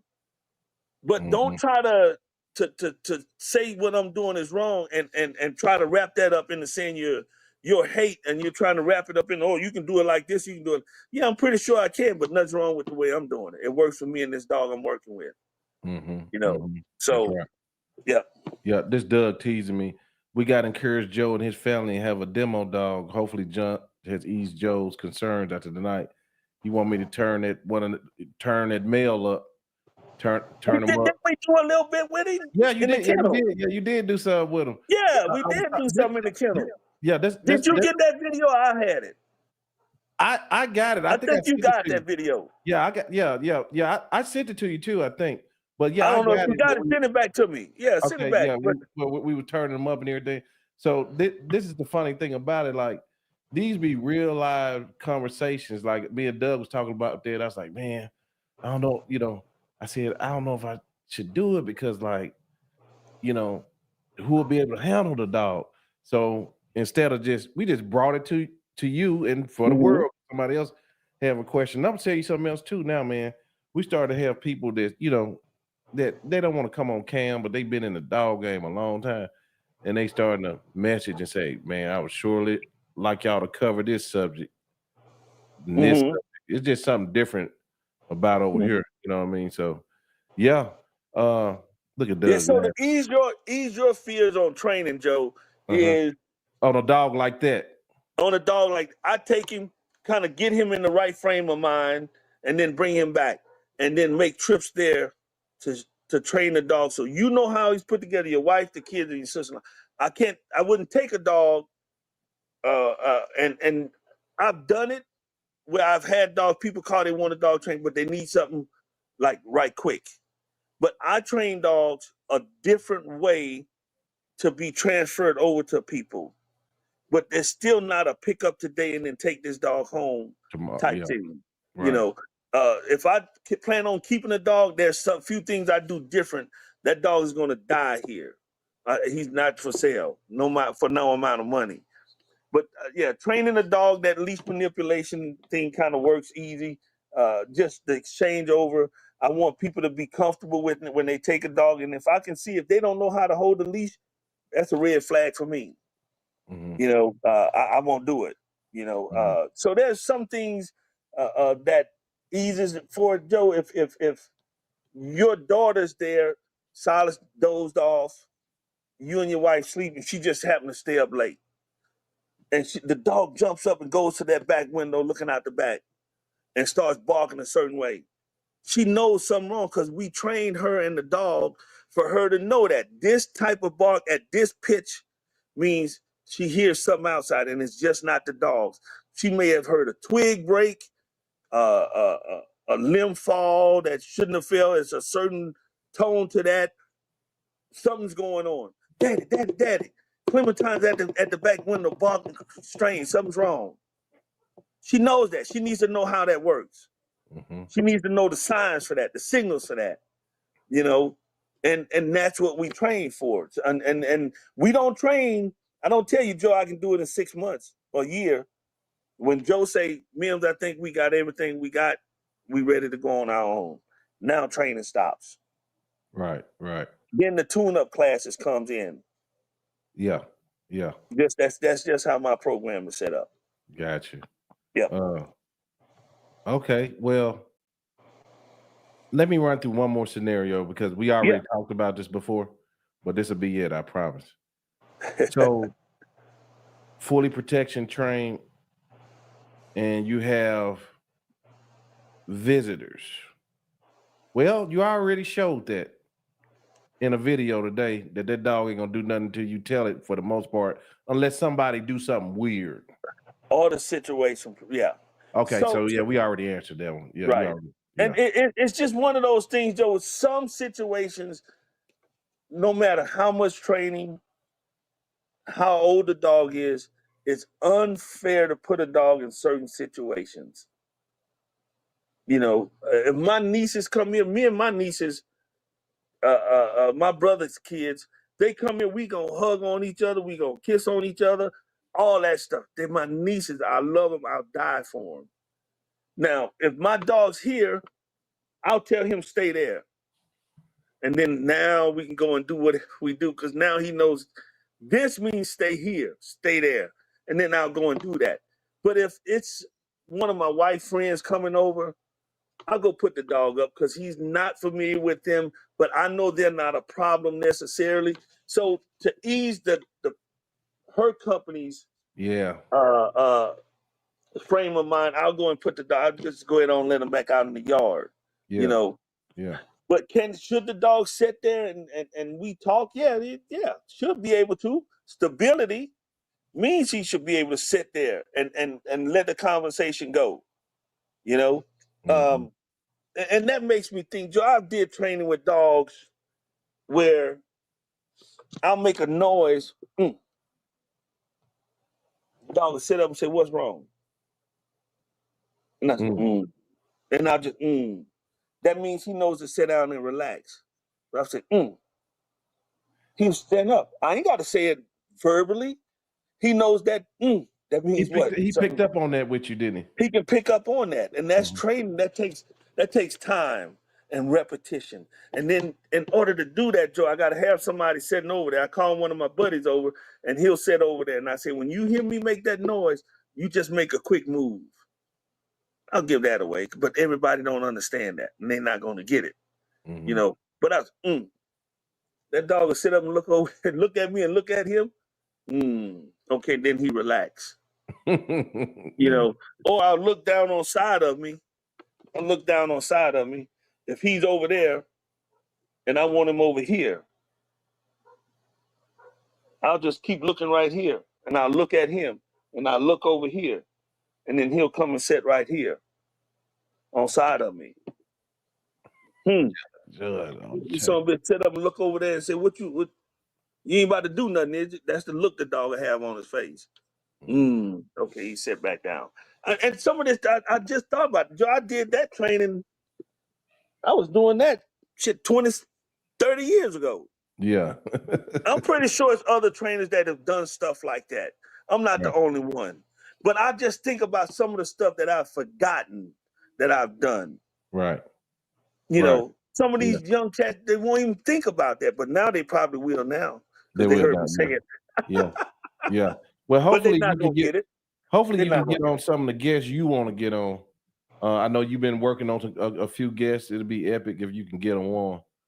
You Yeah, know. I'm trying to get on. You asked me some of the people I'm trying to. Yeah. Yeah. So Miss Ellie is she's a service dog trainer with Great Danes. Miss Ellie Miller, very, very highly respected in that community of training service dogs. So, matter of fact, she called me back yesterday, and I was in the middle of training. I couldn't even take a call. But we kind of miss each other when we call back and forth, and eventually we'll get on. I think you talked to her one time, and y'all just kind of never got the timing down to get back in touch to kind of give her the outline of the show. Or did Uh, Doug talk to her maybe? maybe Doug. Doug, did you talk to her? You could tell me later on, Yeah. but I don't think I talked. I think I tried to call her. Okay, but I'm working on her, and then that'll be a different outlet we can add to the show. Service dogs, Right. Yeah, we need a service you know. dog, and it'd Yeah, be and nice to hear a woman sometimes. You know what I mean? she's very knowledgeable, very very soft spoken lady. I have a lot of respect for her. And we're going to tie her in here pretty soon. There's a guy out in Canada, Toronto, that we're trying to get on to help him out, help him get back up and running. He had a little minor setback. Get him up and running. Very good trainer out there. Real. He likes a lot of those pit bulls and those sort of dogs. So I know we have some pit bull guys on here Oh that'll be boy. interested in that. Yeah. Oh God. And We got pit bull guys like me and oh Doug yeah. was looking at our analytics, and the guys that watch our channels they watch Tom Garner's channel, Schoolboy channel. Who else was it, Doug? It was all the top pit bull channels. They watch us over here. You know what I'm saying? Yeah. And that's a good thing to be in the company of Garner and Some of those guys, Schoolboy, right, because right. their knowledge level is Right, it's through up the there. roof. Yeah, Yeah, exactly. through the Yeah, roof. Yeah. and this guy, he's a young. You think he's probably mid-30s, 30. But he trains pretty good dogs up there in Canada. Does pretty good. He's had a facility time or two. Uh, Whatever happened, we lost touch for a couple of years. But he's reached out to me about 2 months ago, 2.5 months ago. So I'm trying to line that up with him where we can get him here. And the more the better, the more knowledge, the vastness of the knowledge. That with all these people that come on the show, trainers, breeders of different breeds, we can offer people more knowledge than a lot of other shows, and not just so much breed specific show. So Right. yeah. Yeah. So that's what we're trying to get up going with that. That's what's up. Yeah. Okay, John, I think that's it, brother. Yeah, that's good now. Yeah. Okay. Certainly. All right, guys. Yeah. We'll pin all of John's information in the comments and in the descriptions so y'all can get at them. And we'll see y'all next time. Wait, Joe. One more thing. Okay. Yes, One more sir. thing. When it comes to protection dogs, you were curious about if you go out of town, who takes care of the dogs, right? That's what my name on. Yeah, my number one question. Okay. So if you go out of town, your sister-in-law got to go out there and feed the dogs. They need to know it's okay to eat from her, Right. right? Right. Not okay to eat from me. Right. If I go there to feed them, they shouldn't eat from me because poison proofing issues like that. You know, people stealing dogs now and easing up to the kennel and buddying up with your dogs and all that stuff has Yep. gotten to be kind of crazy lately. You know, that's one of the things I do. I've been showing that a lot. Where we did that with your dogs. We did that with Fumo, food refusal, Yeah, poison Peruvian. Yeah. Clementine. We did it with Clementine, yeah. I think we did most of them. Huh? That video with Fumo it's still people looking at it, but it got 20-something thousand views. Yeah, and Yeah. that was I think we taught that rather quickly. So Yeah. should the dog learn not to eat from people that they don't know? Certainly. Of course they shouldn't. You Right. know, and if you want to push it even past that, they only eat out of one bowl. Right. If that bowl isn't prepped, they don't eat out of it. Right. You know, right. You put another bowl down, and the dog shouldn't eat out of that. They only eat out of a certain bowl. That bowl gets put up when it's not feeding time. So I Right. just wanted to add that into it. I think that should be a part of just basic training. If you ask me, a basic Right. obedience thing. Yeah. You know, there's some people that charge $2,000 to teach a dog not to eat from other people. That's crazy. Food refusal. Right. $2,000. I know a guy in Detroit charges $1,000. Put an e-collar on the dog. He burned him up with that e-collar. He tried to eat from somebody else. Yeah. Yeah, burn his ass up. Yeah. Yeah. So- Okay. So I pulled up that list of channels that watch the same ones ours. Tom Garner, Schoolboy. I just want to give these guys their shots out. Yes, sir. Yeah. Oh, yeah. Thompson Kennels, Catch Guard. I be seeing Catch Guard Megiddo. I be seeing that, brother. Yeah. So yeah, man. All right. I think we good, brother. Good enough. All right, Yeah. brother. I appreciate you, Joe. Hey, we appreciate you. All right, we'll holler at you, John. All right, right. man. Take it easy. All right, All brother. right, we'll see y'all. I got one tomorrow. We're gonna do a quick one on for the people that want to know how the steps are going through the AKC shows. We're gonna show the brackets, how it works, talk about what passing off, how you find the handler and this and that. I'm gonna do that with Lainey Leo. She was on the show before. She's at the Rottweiler Nationals right now, but we're gonna do a quick one tomorrow, probably about 8:15 Central Standard Time. And remember, tomorrow we got that one with Michael Morales, where he talks about purebred dogs versus bred dogs. That's at 6:30 Central Standard Time tomorrow. I'm out.